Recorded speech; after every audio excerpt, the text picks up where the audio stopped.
Sila keluar sekarang. Sila keluar sekarang. Maka semua senyap, sahabat-sahabat. Masing-masing malulah kan.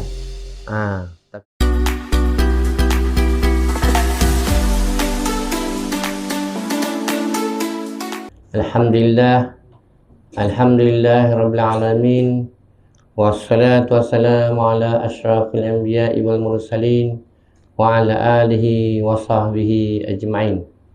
Rabbi israh li sadri wa yassir li amri wahlul 'uqdatam min lisani yafqahu qawli wala haula wala quwwata illa billahil azim. Alhamdulillah, dengan izin Allah Subhanahu wa taala kita dapat sekali lagi berjumpa di surau ini, surau Nurul Iman ya. Surau cahaya iman ya, Nurul ya, Nurul Iman, cahaya iman. Jadi surau ni bila kita datang, dia memberi cahaya ya, ataupun menyuburkan lagi keimanan kita ya kepada Allah SWT. Jadi pemilihan nama ni penting tuan-tuan ya. Itu juga nama kita kan. Nama kita ni sebenarnya doa ya. Tuan-tuan sendiri tahulah nama-nama tuan-tuan kan, apa maksudnya kan. Jadi kita, mak bapak kita bagi kita nama ni sebenarnya satu doa, satu mak bapak kita nak kita ikut nama tu. Jadi macam saya tengok dalam kitab, nama saya Muhammad Hisham. Saya tengok Muhammad tu yang terpujilah, nama Nabi Muhammad kan. Siapa ada nama Muhammad yang terpuji. Hisham tu kalau saya tengok kitab namanya dermawan. Ya, terpuji kerana kedermawaannya, kononnya gitulah. Ini maksud nama ya, bukan saya tu dermawan, tidak ya. Maksud nama saya. Jadi bila saya faham, maknanya kita kena menjadikan perangai kita, tingkah laku kita, kehidupan kita sebagaimana kehendak nama kita itulah, sebagai doa. Itulah nama kita semua kan, ada makna-makna dia. Sebab itu kadang-kadang tokoh-tokoh ni tuan-tuan namanya dibagi kat jalan. Jalan Datuk Haji Taiban, ya tak? Orang-orang sekarang tak tahu siapa Datuk Haji Taiban tu. Saya ada orang masukkan saya dalam grup sejarah kan, Persatuan Sejarah Daerah Sabernam. Jadi dia selalu post kan, baru saya tahu. Datuk Taiban ni bekas wakil rakyat dulu sini, dan dia ni dulu aktif, suka menyumbang, suka menolong orang dan sebagainya. Ya, dia begitu dekat dengan masyarakat dan sebagainya. Begitu juga nama-nama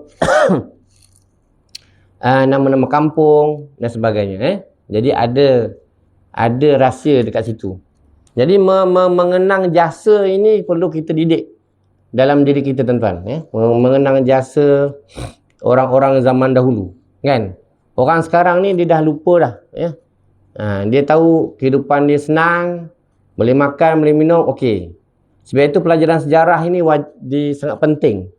Ya, sebab itu kerajaan mewajibkan subjek sejarah sebagai satu pelajaran yang mesti diambil di peringkat SPM, bukan satu subjek pilihan. Supaya anak-anak kita tahu ya, menghargai pengorbanan, perjuangan orang-orang zaman dulu. Ya, dalam apa segala, dalam pembangunan, perjuangan agama, perjuangan kemasyarakatan ya, supaya kita jadi orang yang bersyukur, berterima kasih dan tidak sombong ya. Itu. Jadi begitu juga bapak-bapak, ibu-ibu, bila anak-anak kita ni perlu kita kena saling ingatkan. Sebab anak kita ni dia dalam kemewahan.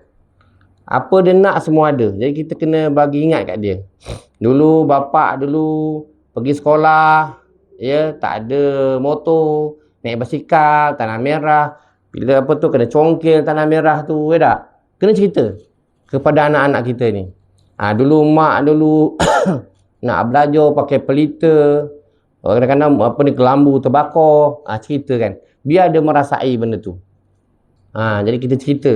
Sekarang budak-budak nak RM5 kita bagi, RM10 kita bagi, ya tak? Biar dia kenang jasa. Jadi besok bila dia besar, dia bekerja, dia jadi dah dewasa, dia ingat ya jasa mak bapak tu. Ya, maknanya kesusahan. Dan kadang kau nak masuk universiti tu, bapak terpaksa jual kebun, jual bendang. Ya. Bila kau dah besar, kau dah jadi pegawai tinggi, gaji dah banyak, kau tu berselah balik bendang yang bapak dah gadai dekat bank tu. Semata-mata nak sekolahkan kau pergi Mesir. Ya tak? Pergi Jordan. Jadi supaya anak-anak kita ingat jasa. Sejarah sangat penting dalam kehidupan kita. Bahkan dalam Quran kalau kita tengok dalam Quran sendiri banyak tentang kisah-kisah. Kan? Laqad kana fi qasasihim ibratul liulil albab. Di dalam Quran itu terdapat banyak kisah-kisah sejarah. Supaya kita baca, kita tengok, kita hayati, supaya menjadi ibrah. Ibrah itu apa? Pengajaran, kepada diri kita, kepada orang-orang yang mahu berfikir. Tak? Jadi tuan-tuan, contoh sejarah 13 Mei, 13 Mei. Kenapa berlaku negara kita pembunuhan kaum kan, antara rakyat Cina, Melayu kan, pembunuh-bunuhan, supaya benda ni tidak berulang lagi. Kita ingatkan pentingnya perpaduan di kalangan rakyat di negara kita. Kes Taman Medan, betul tak? Taman Medan antara Melayu dengan India bergaduh, berparang-parang, berbunuh-bunuhan. Ramai yang Melayu mati, yang India mati. Jadi benda-benda macam ini hendaklah kita jadikan ibrah, pengajaran, kisah-kisah silam, supaya negara kita di masa akan datang terus damai, aman, sentosa, makmur, terus ada perpaduan yang erat di kalangan rakyat. Dan uniknya di negara kita Malaysia hari ini ialah negara yang berbilang kaum tetapi hidup harmoni. Hidup harmoni, berbalas sikit-sikit tu biasa, tetapi tidak sampai orang kata kita pergi pekan pun takut, dia orang Cina nak masuk kampung pun tak boleh, kan? Tak sampai. Kan? Berbalas sikit-sikit tu ada. Bahkan suami isteri pun bergaduh, dah. Adik-beradik pun kadang-kadang bertengkar, itu ada lah. Tetapi secara keseluruhannya dalam keadaan yang baik. Negara kita boleh cari makan, boleh ke sana kemari dalam keadaan selamat dan bahagia. Di kampung kita pun macam itu. Dan betapa penting dalam konteks kampung kita, kita perlu jaga keharmonian. Kalau ada perselisihan di kalangan orang kampung kita, adik-beradik, cepat-cepat diatasi. Sebagaimana firman Allah Ta'ala dalam Quran, innamal mu'minuna ihwah fa'aslihu baina ahwaikum. Sesungguhnya orang Islam itu adalah bersaudara. Sesungguhnya orang Islam itu adalah bersaudara, dan perdamaikan kedua pihak yang bertelingkah, yang bergaduh. Kalau ada dengan sikit, ada orang tu tak puas hati pasal padi, tak puas hati pasal mesin, tak puas hati pasal baja dan sebagainya, cepat-cepat kita selesaikan. Jangan biarkan dia berlarutan dan sebagainya. Jadi begitu juga kalau ada dalam kampung kita ada suami isteri yang bergaduh, kita dengar bergaduh, nak bercerai-berai, cepat-cepat kita pergi bantu selesaikan. Bukan campur tangan tak, tetapi kita nak membantu menyelesaikan supaya mereka tidak bercerai-berai. Kerana bercerai-berai ni tuan-tuan, perkara yang dibenci oleh Allah Ta'ala ialah penceraian ataupun talak. Kan, perkara yang dibenci. Kalau dah Allah benci, jangan kita buat. Nanti Allah marah. Mula bila kita perkara yang Allah benci kita buat, Allah marahlah. Kan? Jadi sebab itu bila penceraian ini kesannya begitu besar sekali terhadap hubungan suami isteri itu, bahkan dengan anak-anak. Anak-anak lah yang paling terkesan. Sebab bila saya di sekolah, saya tengok anak-anak yang kes penceraian ni, kadang-kadang bila kita buat camping, mak bapak dia datang buat program hari keluarga, ada anak-anak yang mak bapak tak ada. Kenapa kamu? Mak bapak dah cerai. Sedih tu, kan? Dia menyendiri, dia berbuat-buat muka suka-suka. Ya tak? Nandang kita pun faham. Kita pun guru, kita dekat dengan budak ni, kita ajak dia, jangan fikir sangat lah. Kita ajak dia sembang ke apa kan. Banyak hari ni berlaku penceraian. Kalau kita tengok kes mahkamah syariah di Selangor ni, kalau kita nak pergi dengar perbicaraan lah, hari Selasa, hari Rabu, Selasa, hari Khamis, boleh masuk, boleh dengar. Muda-muda dah bercerai tuan-tuan. Seumur-umur, setahun kahwin, 2 tahun kahwin dah bercerai. Anak seorang. Kadang-kadang saya tanya, kenapa bercerai? Dia kata tak sepahaman. Kan? Gaduh sikit-sikit tu biasalah. Tak? Siapa yang tak bergaduh dalam rumah tangga tak? Kata Piramli, lagikan lidah lagi tergigit. Ya, betul. Apatah lagi? Apatah lagi suami isteri. Lidah kan lagi tergigit. Tetapi kita tengok orang zaman dulu. Sampai ketua. Sampai umur 50, 60, 70. Mereka tak nampak. Betapa kalau rumah tangga tu sampai ke penghujungnya, nikmatnya ialah apabila hari raya. Tak? Paling seronok hari raya. Apabila kita tengok anak-anak balik, orang ni balik bawa menantu, orang ni balik kereta. Dalam rumah ada 5 biji kereta. Yang ini 4 biji kereta. Yang ini 10 biji kereta. Masa tu kita sebagai bapa, ibu, datuk, nenek rasa wah seronok betul. Tak? Dan anak-anak pun dia ada tempat untuk dia balik kampung. Man, kau nak mana? Nak balik kampung. Kau ada kampung ke? Adalah. Kita di kampung ke? Tak? Dia pun rasa bangga ada kampung ke tak? Din, kau mana? Aku kampung dekat Kuantan. Masing-masing cerita ada kampung. Betapa seronoknya anak-anak kita nak balik kampung. Apa kata kalau bercerai? Ini kalau yang muda-muda bercerai satu hal. Yang sekarang ni pula dah tua-tua pula bercerai. Dah 60, 30 tahun kahwin, 40 tahun. Masa tu pula nak bercerai. Tak? Jadi tuan-tuan dan puan sekalian, kalau anak-anak kita bergaduh, kita mak bapak, kita dengar mak anak kita bergaduh nak bercerai. Cepat-cepat mak bapak campur tangan. Bukan campur tangan nak bagi retak lagi. Kan? Kita bagi damaikan lagi. Tak? Jangan kita menangkan anak kita saja. Kadang-kadang kita kena menangkan juga menantu kita. Kan? Ini kita nak menangkan anak saja. Jadi menantu pula, mentang-mentang anak ayah, anak mak, saya ni menantu. Jadi dah. Tak? Bertambah lagi. Jadi di situ kena bijak dalam menyelesaikan masalah. Jadi sebab itu Nabi sebut,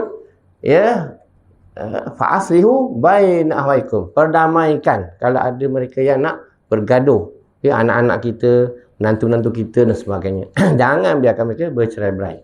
Jadi perpaduan ni tuan-tuan, kalau kita dalam konteks sejarah, sangat tragis dalam negara kita.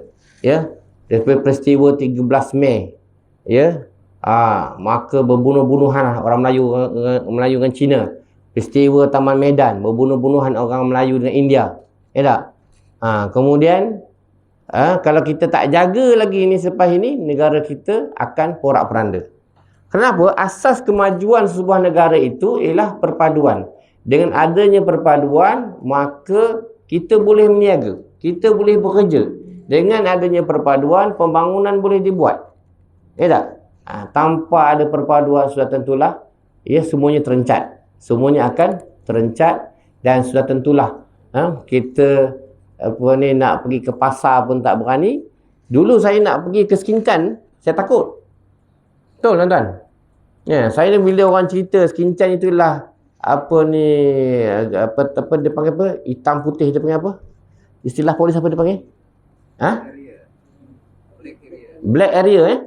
Skincan tu black area. Ada tempat-tempat dia kan.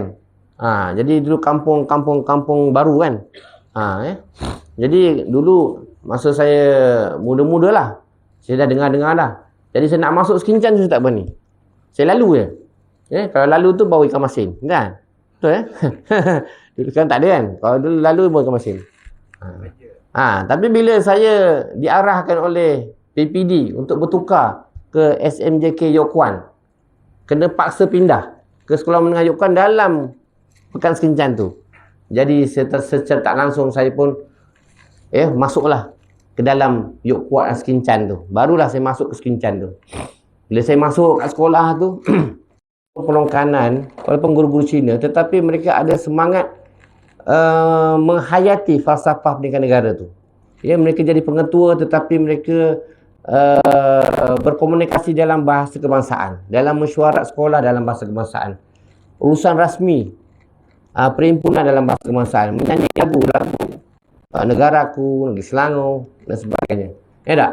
Jadi saya tengok tak ada beza dengan sekolah biasa.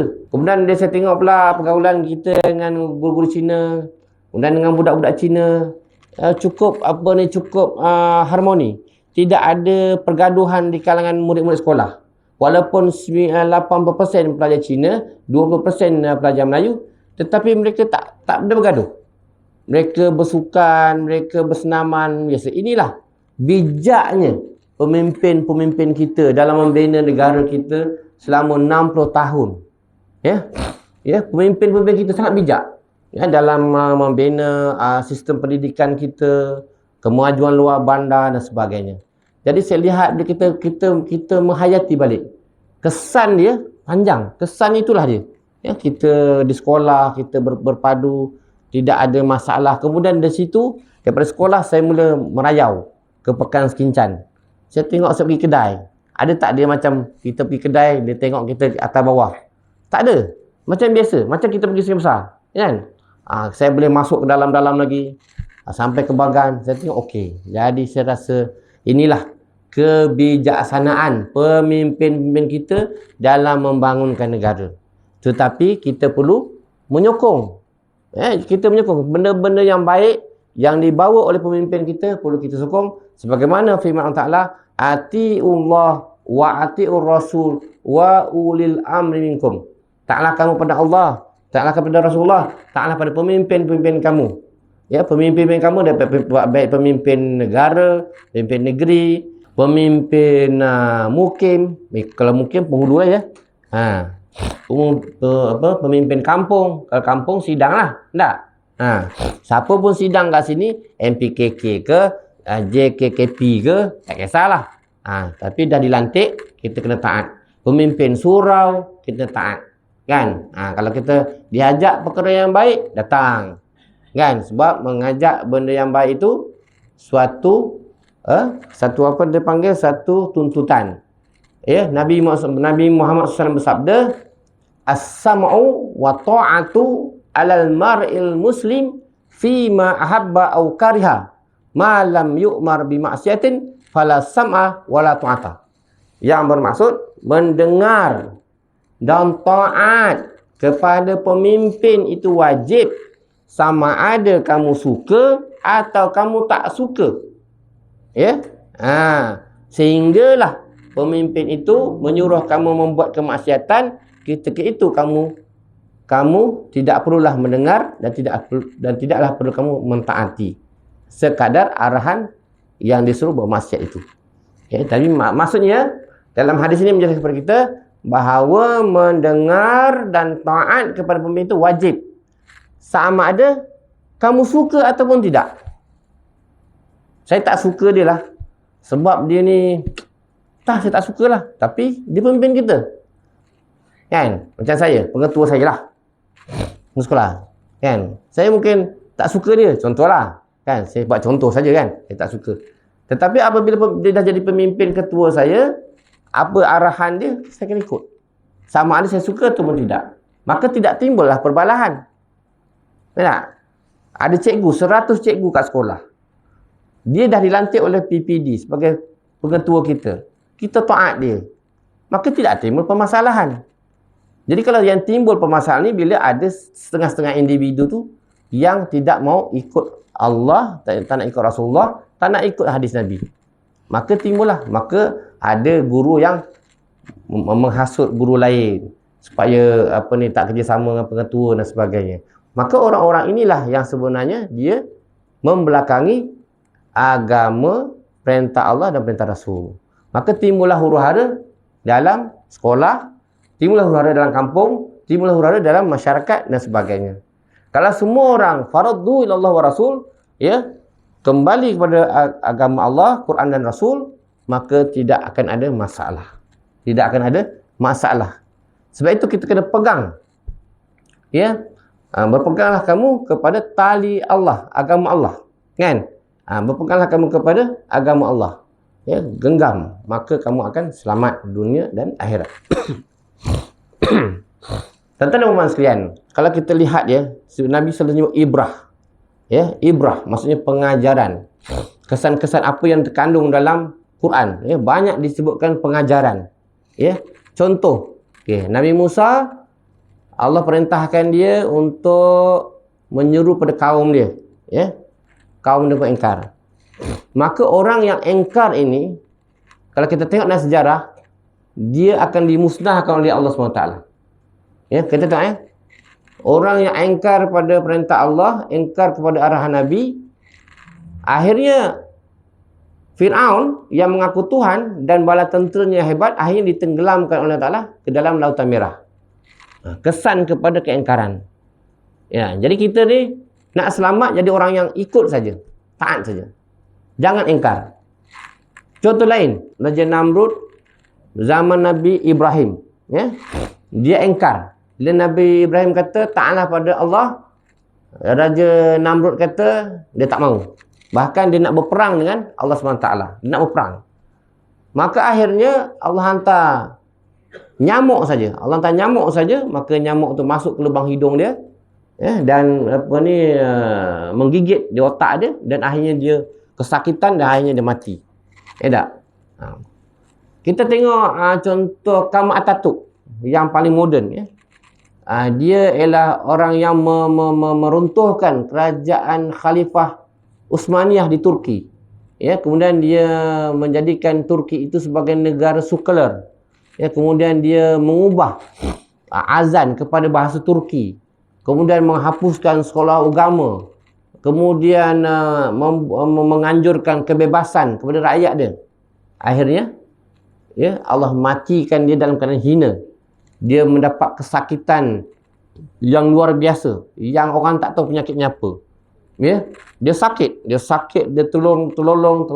menjerit menjerit kesakitan, terlolong terlalang. Ya, kemudian dia rasa panas. Ya, sehingga kan orang letakkan ais batu, ya, di keliling badan ni pun dia rasa panas. Orang masukkan dia ke laut, rendamkan laut. Ya, pembesar-pembesar dia letakkan laut supaya dia rasa sejuk. Dia tetap rasa panas. Ya, akhirnya dia mati, dan sehinggakan mayat ni pun berbau busuk sampai sekarang. Ya tak? Sampai sekarang. Jadi Allah hinakan dia. Kita tengok Abu Lahab. Tabat yada abi dahabi watab. Celakalah kedua tangan Abu Lahab, ya, yang sentiasa mengganggu Nabi. Ya. Akhirnya orang yang engkar arahan Allah, engkar arahan Rasul, akhirnya Allah matikan dia dalam keadaan dia kena kanser otak.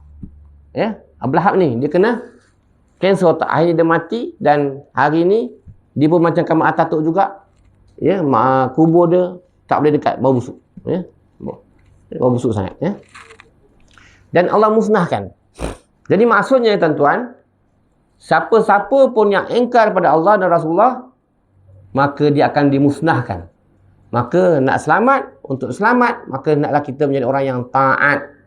Kaum-kaum ibu, taat pada Allah, taat pada Rasulullah, taat pada suami-suami.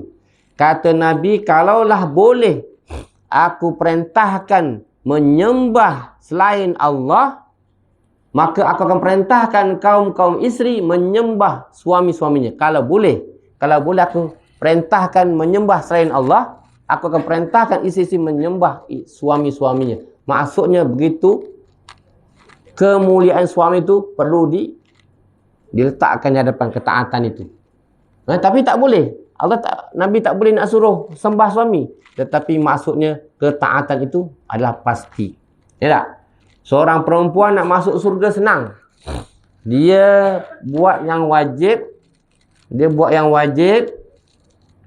Sembahyang fardu cukup, taat suami, jaga kehormatan diri, jaga harta suami, dah boleh masuk syurga. Ya, sembahyang cukup. Sembahyang cukup 5 waktu. Kemudian taat pada suami, dah boleh masuk surga. Senang saja perempuan nak masuk surga. Perempuan tidak diwajibkan untuk berdakwah, bermasyarakat, tidak diwajibkan. Tapi kalau nak join, ahlan wa sahlan, silakan. Tapi tak diwajibkan. Orang lelaki, selain daripada sembahyang 5 waktu, diwajibkan kita bermasyarakat, berkariah, bergotong royong, berdakwah, ya, bersilaturahim, kunjung-mengunjung. Itu perintah kepada orang lelaki. Ya, dia tak cukup. Sebab itu dalam kubur akan ditanya, ma ihwanuka, siapakah saudara mara kamu? Ditanya. Orang Islam adalah saudara kami. Kalau kita tak menghubungkan silaturahim di kalangan kita, maka kita tak boleh jawab dalam kubur. Sehingga kan Nabi menyebutkan, la yadkhul jannah tidak akan masuk surga qati'ur rahim. Orang yang memutuskan silaturahim. Tidak masuk syurga orang yang memutuskan silaturahim. Satu hari ketika Nabi di surau masjid, ya, tiba-tiba Nabi bersuara. Siapakah orang yang ada memutuskan silaturahim ni? Aku lihat malaikat rahmat tak turun. Aku lihat malaikat rahmat tak mau turun. Dalam satu majlis lah, dalam satu majlis tu. Ada satu orang dalam majlis tu, rupanya ada masalah dengan makcik dia. Ya, makcik dia ada pasal tanah ke pasal apa, tak tahulah.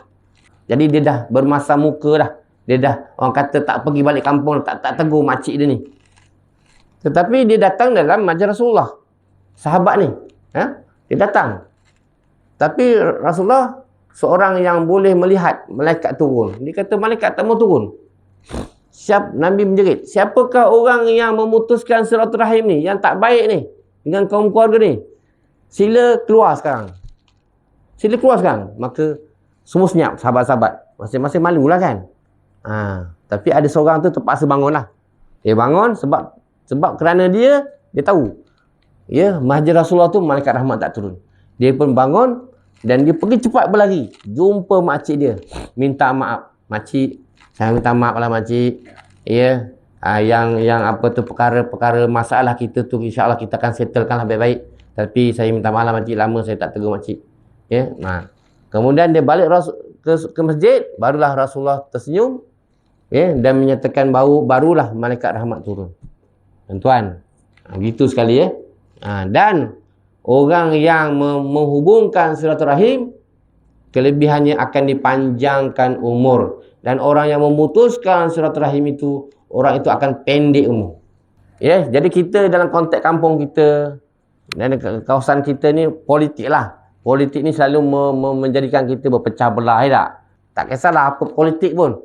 Tapi politik lah menjadikan selalunya kita berpecah belah. Jadi jangan sampai kerana politik kita berpecah belah, tak nak pergi kenduri, tak nak berhubung, tak nak pergi surau, jangan.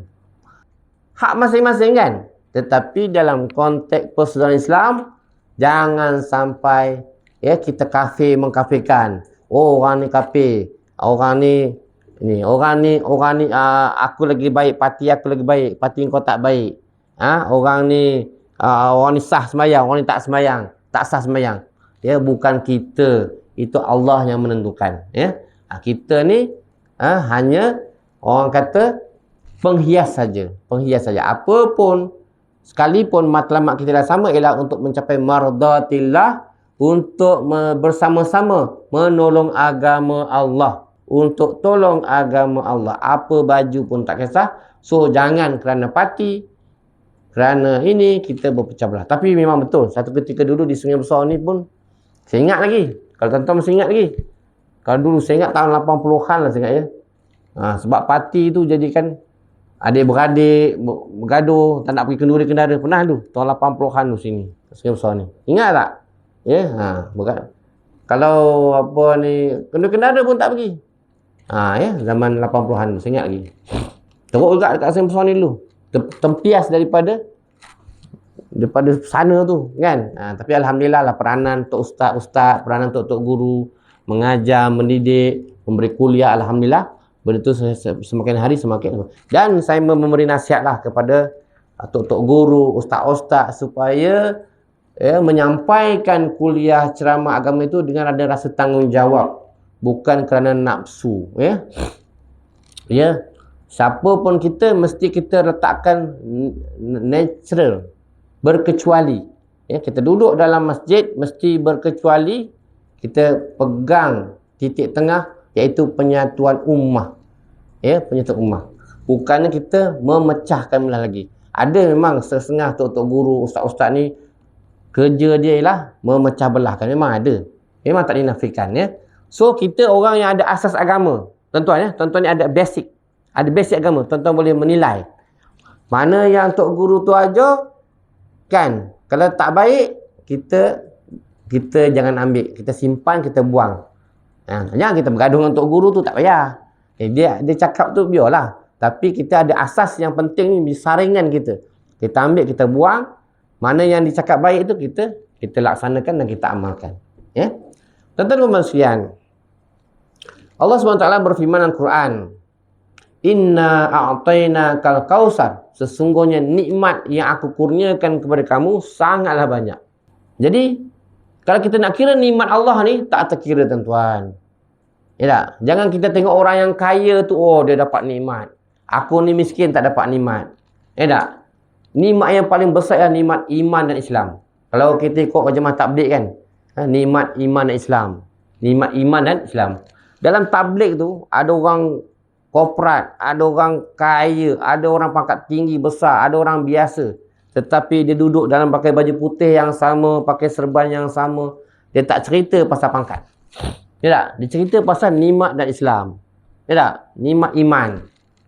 Ya? Kadang-kadang saya duduk dengan orang. Ya?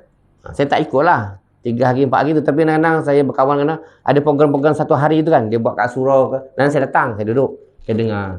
Biasanya kalau kita jumpa, kita ini perangai kita lah. Orang biasa. Tuan kerja kat mana? Tuan apa? Itu orang kita kan. Biasa kita tanya kan. Orang tabligh takkan tanya. Dia takkan tanya. Kan? Kita periksa apa orang ni. Rupanya dia profesor. Kan? Dan sebagainya. Ya? So, nikmat yang besar, paling besar ialah nikmat iman dan Islam. Itulah. Kita lahir, dah nikmat Islam. Ada mu'alah-mu'alah tuan-tuan, yang Cina-Cina tu, sebenarnya diorang lagi, perjuangan diorang lagi hebat. Diorang bukan Islam. Bukan asal Islam. Tetapi, tiba-tiba dia masuk Islam. Itu bukan satu perkara yang mudah. Dia sanggup kena pulau di tempat kerja.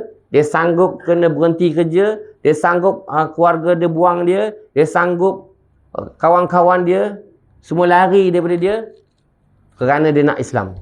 Hebat tak hebat mu'alah ni? Kadang saya tanya dia. Dia kata dia kena berhenti kerja. Dia kata dia sewa rumah. Automatik toke dia, tuan rumah tu suruh keluar rumah.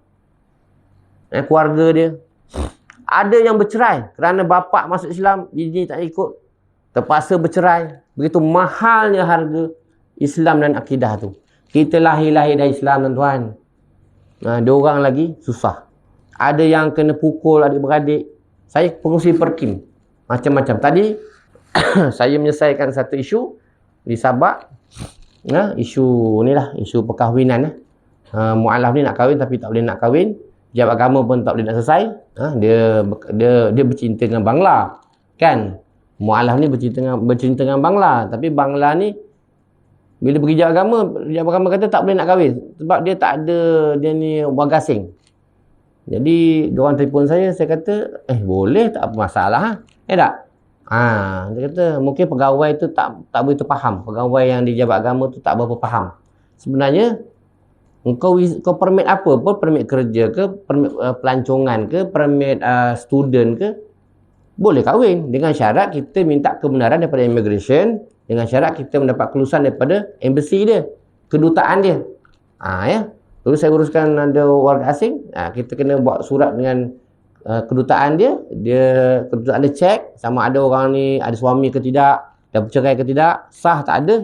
Dia beri surat kebenaran. Surat kebenaran tu dihantar ke jabat agama, boleh nikah.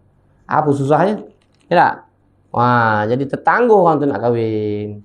Jadi saya dah balik umrah, saya kata saya terus pergi rumah dia, insya-Allah. Ya, saya dah bagi keterangan, nanti kita uruskan, kita mudahkan. Ya, ini masalah dia, kan? Sampai nak kahwin dah 2 tahun, tak jadi kahwin. Masalahnya bila tertahan nak kahwin tu, benda tu orang tu musik-musik dia. Itu masalah tu, kan? Dah tak, nak kahwin tak boleh. Orang tu dah bercinta, mula dia usik-usik. Jadi laporan daripada jiran-jiran lah. Dan saya pun terpaksa turun, kita nak selesaikan segera. Ya, benda yang wajib kita selesaikan. Ya, jangan kita tangguh-tangguhkan menjadi masalah pula nanti. Tuan-tuan sekalian, jadi sebagai kesimpulan, Allah berfirman dalam Quran, Inna a'tayna kal kausar fasalli li rabbik. Sesungguhnya nikmat yang aku berikan kepada kamu sangatlah banyak. Fasalli li rabbik. Maka hendaklah engkau tunaikan sembahyang kerana Tuhanmu. Wanhar, dan berkorbanlah. Sebagai tanda syukur kita kepada Allah Ta'ala, hendaklah kamu tunaikan sembahyang. Sembahyang ni maksudnya naklah kamu sembah Tuhanmu. Dan maksudnya naklah kamu taat pada perintah pada Tuhanmu. Wanhar, dan berkorbanlah. Berkorbanlah tu maksudnya naklah kamu tolonglah agama Tuhanmu. Sebagai tanda syukur atas nikmat yang banyak, ya, nikmat cikgu ya, banyak ya. Ada kereta, ada motor, ada rumah, ada isteri, ada anak, ada pangkat. Ya cikgu. Sebagai tanda syukur, kita disuruh tunaikan solat. Yang kedua, disuruh kita berkorban, wanhar, berkorbanlah, iaitu kita naklah kita tolong agama. Tolong agama. Dalam apa cara pun sekalipun. Inna syani'aka abtar, sesungguhnya orang yang membencimu itu, orang yang tak suka dengan kamu itu, dia akan terputus daripada rahmat Allah Subhanahu Wa Taala. Jadi, ya, hendaklah kita, jadi sebagai kesimpulan, sebagai tanda orang yang bersyukur, hendaklah kita taat kepada Allah dan tolong agama Allah dalam apa cara sekalipun, ya, sama ada wang ringgit kalau kita mampu, kalau kita tak mampu wang ringgit kita secara tenaga, gotong royong, menyediakan juadah, memasang lampu, menyiapkan membersihkan surau, vacuum dan sebagainya, membersihkan tandas bilik air. Kita tolong agama Allah. Ya? Tak? Tolong agama Allah bukan tolong, maksud tolong agama tu dalam bentuk yang luas. Ya tak? Membersihkan tandas bilik air pun tolong agama. Ini penting lillahi ta'ala, kerana Allah Ta'ala. Tak perlu orang suruh pun tak apa. Kata saya datang kat surau, wanhar, hendaklah kita tolong agama Allah. Berkorbanlah untuk agama Allah. Buatlah apa-apa. Seorang-seorang buat. Saya ada satu pakcik tu, seorang tu, pakcik tu, dekat Temai Manis. Dia ni siap. Dia nanti siap. Tapi saya tengok dia ni, tak tahu lah surau upah lagi tak tahu. Tapi saya tengok dia akan datang pukul 11 malam. Dia akan datang pukul 10, orang dah balik surau semua. Dia tak buat kerja tu ketika orang ada. Boleh je kan. Tapi ni PL dia lah, perangai dia. Saya tengok. Dia akan datang pukul 10 malam. Dia akan bersihkan surau tu. Tapi perbuatan dia itu, saya tengok memang setiap hari. Kan? Dan orang tu, tak payahlah sebut nama dia. Tetapi saya, daripada kaca mata saya melihat bahawa dia ni mungkin ada sesuatu yang dia nak sumbang pada agama lah. Dia umur dah 60 lebih dah. Tapi dia nak menyumbang, mungkin itu yang dia mampu. Ya, menyumbang, membersihkan rumah Allah. Ini rumah Allah kan? Dia datang malam, dia bersihkan. Ketika orang dah balik dah. Pukul 10 sampai saya tengok dalam pukul 11.30 baru dia balik. Saya tak tahu, dia diupah. Saya pun tak nak tanya. Kan? Saya tak nak siasat. Tapi saya nampak dengan mata saya setiap malam. Itulah dia. Dan kerana orang nak buat kerja agama ni, macam-macam cara lah. Jadi kita buatlah. Walaupun sekecil mana pun, semoga kita mendapat keredaan daripada Allah Subhanahu Wa Taala dalam kehidupan kita. Okey, itu dulu tazkirah saya yang tak seberapa ini. Semoga yang baik itu daripada Allah Ta'ala, yang buruk itu daripada kelemahan diri saya sendiri. Sekian, terima kasih. Assalamualaikum warahmatullahi taala wabarakatuh.